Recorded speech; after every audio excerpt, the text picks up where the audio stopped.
Today we're going to work on self-defense. One of the first things I want everyone to understand is many times when you learn a self-defense move, it's very, very complicated. I believe in simplicity and efficiency. A self-defense move should be so simple and so easy that you will remember it under duress. You'll remember it when there's adrenal stress from being in a scary situation, especially with kids.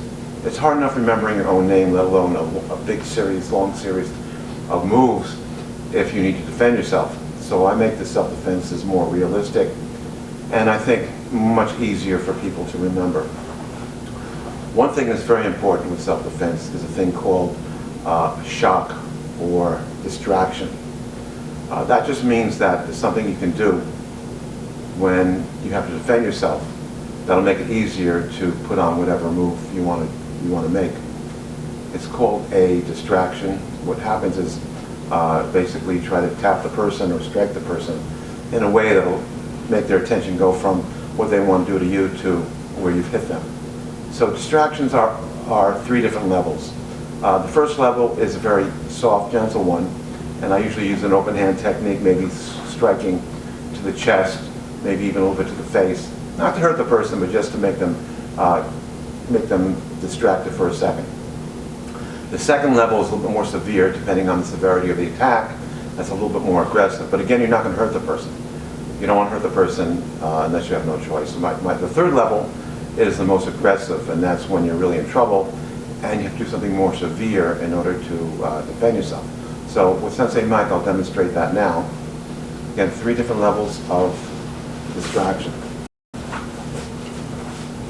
Okay, so somebody wants to attack you, hands up like going to do something.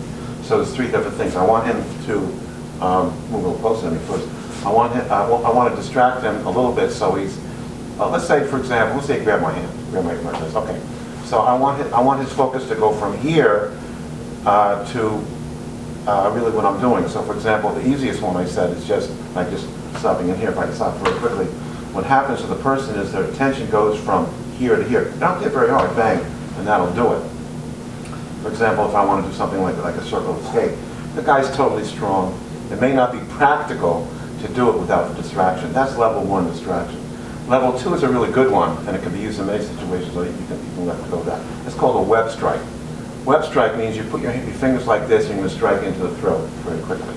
So the web strike is very distracting for the person. You hit them bang in the throat, and that'll definitely draw their attention away from what they're doing to you. And then, of course, you can continue with your self-defense technique. Web strike can be done well if the person's far away. Maybe they have their fists up, like have your fists up, they get a fight or whatever, and go bang into the throat. Quickly, right in here, and it won't really hurt the person badly, but it'll definitely distract them. So that's number two. Number three is the most aggressive. I call this one dotting the I. So you know when you write, you hold your pen kind of like this. Well, the thing is that when people learn how to write, even little kids, they get very, very accurate with their fingers. So it's not difficult for them to actually hit a very small target because they're used to that with, putting pencil to paper. So you make your fingers like this, like you're writing, and come into the eye, right, the eyeball. I call that dotting the I. See, dotting the I, dotting the I. So little plant words there. But that's the most aggressive. If you do that, that will definitely distract the person. But of course, it's the most aggressive, and only use that if you have no choice. Like say maybe kids who are being attacked or a woman being attacked. So what happens again in that, the person grabs, let's say for example, they're going bang into the eyeball. That'll definitely make them either let go or loosen it up a lot enough that you could probably, in many situations, just kind of walk away because they're no longer holding on. This one thing, they're thinking about the pain, and you just walk away. Don't have to do anything fancy. So that's a distraction. I advise people to use a distraction no matter what. No matter what type of escape you're trying to do. Because no one is going to let you just get away. If they want to attack you or hurt you, they're not going to stand there and say, okay, I'm going to let you leave. No, you have to do something to distract their attention. Okay, so we have different levels. Let's talk about now the different ways somebody can attack you. We've kind of done this in the past, but also with your response to the attack, we have different levels. We have the karate response, which tends to be very aggressive. That's when you have no choice and you really want to inflict pain. Now, Ju-Jitsu, which we'll also be talking about today, that is a little more gentle, a little more escapish. Something you can do just to escape easily, perhaps, without actually hurting the person. All right, so we're going to do the karate response first. Someone grabs your wrist, and let's say you know you're really in trouble. Number one, do the distraction, bang, whatever you want to do, strike or into the eye. But then how are you going to escape? Well, the easiest escape for a karate move is what I call a cross-body elbow strike. And everybody practices this, whether it's the adult class or the kids class. What's happening basically is you're bringing your elbow up and you're going to smash down on the back of the hand. This is pretty aggressive because what ends up happening is you end up smashing all those bones on the back of the hand. And that's very, very painful, and it will make the person let go. Of course, once they let go, you're gone. Don't stand there to take their name and serial number in order to get more information. You just want to go, leave, and go home. So that's number one. That is the most aggressive. Another thing, of course, you can do that's karate is after you distract them, bang, you may want to do an actual strike. If you distract them and you're still having trouble getting away, then maybe you want to do something more aggressive.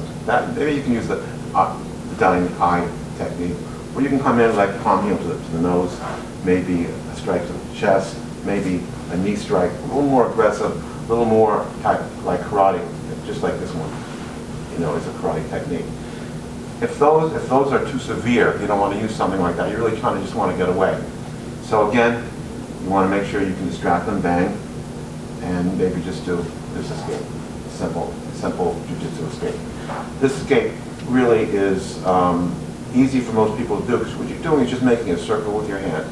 You rotate it around, then you can actually rotate your hand. You see how my thumb moves in?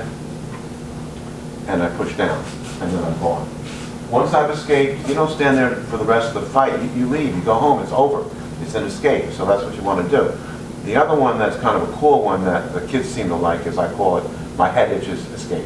My head itches means I want to scratch my head. So here, the thumb, you see the thumb? That's the weakest part of this grip.